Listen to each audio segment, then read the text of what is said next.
54 বছরে প্রথম কিন্তু জনগণকে সাক্ষী রেখে শপথ পড়ল। তারা কোনো আবদ্ধ এসি রুমে শপথ পড়েনি। আমরাও ছিলাম শপথ অনুষ্ঠানে গনগনে রোদের মধ্যে। জনগণ, রিক্সাওয়ালারা যেভাবে থাকে, মুটে মজুর শ্রমিক যেভাবে থাকে, শ্রমিকের কষ্ট বুঝবার চেষ্টা করেছে মন্ত্রী পরিষদ এবং পার্লামেন্টের মেম্বাররা। এই জায়গাটি কিন্তু একটি পজিটিভ দিক। এখন জলিয়াপা হচ্ছে কি, হ্যাঁ, জলিয়াপার রাজনৈতিক অভিজ্ঞতা দিয়ে, তিক্ত অভিজ্ঞতার আলোকে তিনি বলেছেন, তার কথাগুলো কিন্তু মিথ্যা না। আসলে রাজনীতিকরা এমনই চরিত্রের, কিন্তু 24-এর অভ্যুত্থান আমাদের রাজনীতির বাক বদলে দিয়েছে।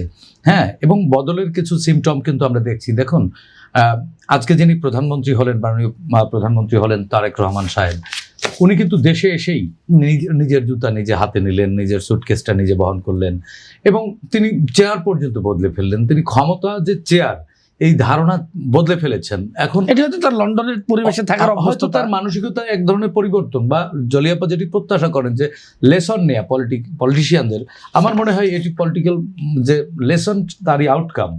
আরেকটি জিনিস, এর আগে আপনি যেটি বললেন যে বিএনপি সংবিধান সংস্কার পরিষদের যে ওথ, এটি কেন নেয়নি, এটি একটি বড় ভুল করেছে। বদিউল আলম মজুমদারকে আপনি রেফারেন্স হিসেবে ব্যবহার করে বলেন, উনি বলেছেন যে জটিলতা তৈরি মোটেই হয়নি, বরং জটিলতা কেটে যাচ্ছে। কারণটি কি দেখেন, আজকে যে এই শপথটি হলো, দুটি শপথ, একটি হচ্ছে পার্লামেন্টারিয়ানদের আর একটি হচ্ছে মন্ত্রী পরিষদের। আরো একটি শপথ হয়েছে, সেটি হচ্ছে সংবিধান সংস্কার পরিষদের শপথ।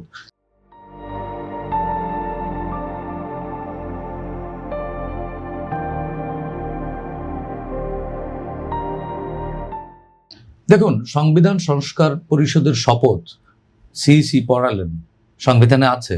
সংবিধানকে আপনি তো প্রেজেন্ট কনস্টিটিউশনের আলোকে ওথ নিলেন, তাহলে প্রেজেন্ট কনস্টিটিউশনে তো এটি নেই রে ভাই। এখন অযথা মনে করেন আপনি যেটা আরোপ করে দিলেন সেটা মানতেই হবে। আপনি শপথ পড়াচ্ছেন সংবিধান মেনে, আবার ওইটুকু সংবিধান ভাঙবেন কি করে? তাহলে সংবিধানকে সাক্ষী রেখে আপনি একটা শপথ নিলেন সংবিধানের বাইরে গিয়ে, কাজটা কি করবেন? একটা লেজে গোবরে হয়ে যেত না? বরং আমি মনে করি বিএনপি, যদি এর মধ্যে অন্য ধরনের কোনো এখনো পর্যন্ত কোনো উদ্দেশ্য আমি দেখি না, কারণ বিএনপি তো তাদের 31 দফার মাধ্যমে রাষ্ট্র কাঠামো মেরামতের একটা প্রস্তাবনা দিয়েছে এবং ওনাদের যে নির্বাচনী ম্যানিফেস্টো, সেই ম্যানিফেস্টোতেও অনেক কিছু বলেছেন।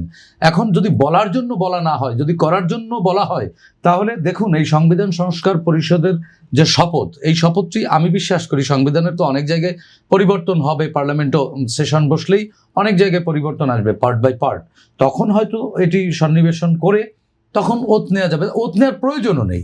আমরা এই সংবিধান সংস্কার পরিষদের যে কাজ, সেই কাজটি যদি পার্লামেন্ট করে দিতে পারে, তাহলে আমাদের তো এগুলো আলাদাভাবে শপথ নেওয়ার কিছু নেই।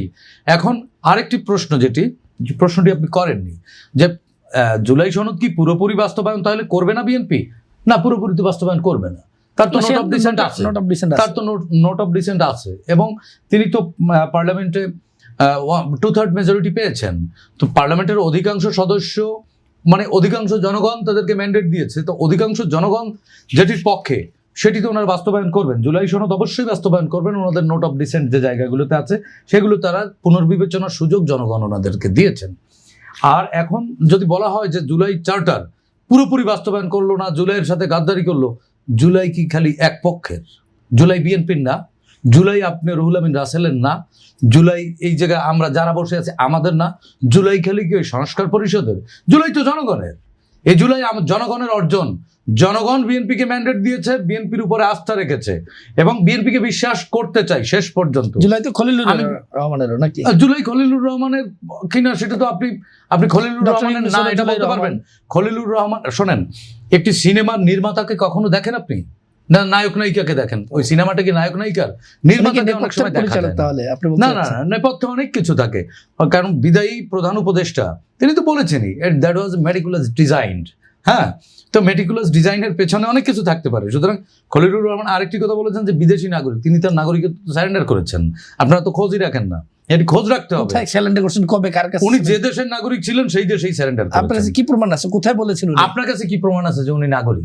উনি স্যালেন্ডার করছেন বলেনি কখনো। না, উনি বলেন নাই, কারণ বলার প্রয়োজন তো নাই। আপনি কি সব তা প্রশ্ন আপনার কাছে নেন? কি প্রমাণ আছে উনি সব surrender করছেন? সম- ইম্পর্টেন্ট বিষয়, এটা উনি হ্যাঁ, বলবেন না কেন? এটি উনি ওটা অবশ্যই জনগণকে প্রেস আইনি- কনফারেন্স করে না, না, না, বলবেন উনি। আইনি কারণ হচ্ছে প্রক্রিয়া এটা মেনেই। খুবই শুনুন, ইম্পর্টেন্ট বিষয় এটা। সংবিধানকে সাক্ষী রেখে উনি যেহেতু ওথ নিয়েছেন, তার মানে সংবিধানের একটি বর্ণ, একটি হরফ ব্যত্যয় ঘটেনি। যদি ঘটে তাহলে কালকে আপনি রিট করে দেন, ওনারটা খারিজ হয়ে যাবে, উনি মন্ত্রী থাকবেন আচ্ছা, না। রিট আপনি তো নাগরিক রিট একটা হিসেবে হয়েছে আজকে, আপনি নিশ্চয়ই জানেন। রিট সেটি হয়েছে হচ্ছে তো জুলাই সনদ, গণভোটের ফলাফল গণভোটের হার। স্থগিত চেয়ে কথাটা হচ্ছে রিট করা হয়েছে। গতকালকে আপনি খলিলুর রহমানের বিরোধিতা করলেন, আজকেই না, খলিলুর না, রহমানকে গতকালকে মহান করে হয়নি। ফেললেন, আপনি শুনুন, মহান করে ফেললেন। এটা তো এটি অদ্ভুত হচ্ছে না? কি, এটি এই 2025 সালের মার্চ মাসে বিএনপির পক্ষ থেকে অভিযোগ তোলা হয়েছিল, তারপরে তারা তো ক্লারিফাই করে নিয়েছে না। আপনি ধরেন অঙ্কে ফেল করছেন, তার মানে আপনি যতবার পরীক্ষা দিবেন ততবার কি অঙ্কে ফেল করবেন নাকি?